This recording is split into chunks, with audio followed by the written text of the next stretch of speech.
Сәлем баршаға. Бүгін Android телефонмен Google Play деген приложение арқылы қалай ата-ананың бақылауында, яғни родительский контрольге қоюды айтатын боламын. Ол үшін бізге Google Play-ға кіру керек, яғни Play Market, соған кіреміз. Міне Google Play қосылулы тұр. Кіріп тұрмын, яғни енді бұл жерде өзіңіздің Google аккаунтыңызға кіруіңіз керек. Б деген ол сіздің Google аккаунтыңыз, соған кіреміз. Енді осыны астына қарай жүрсеңіз, настройка бөлімі бар. Сол жерден кіресіз, семья дегенге кіресіз, одан кейін родительский контроль деп тұр, соған кіреміз. Енді қараңыз, бұл жерде қосылып тұр родительский контроль, бірақ плюс 18 деп тұр. Енді тексерейік, міне қараңыз, плюс 18. Енді қайтадан шығамыз.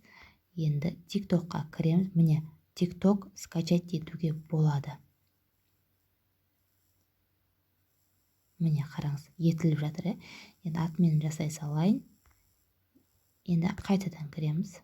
Міне кірдік. Менің Google аккаунтқа кірдік. Қайтадан настройка бөліміне кіреміз. Семьяға кіреміз. Родительский контроль. Міне кірдік. Пин-код сұрайды. Бұл жерде өзіңіз қойып жатқан кезде өзіңіз пин-кодқа қойып аласыз. Міне қараңыз. Допустимый рейтинг деп тұр. Бұл жерде жастар 3 жас, 7 жас, 12 жас, 16 жас, 18 жас.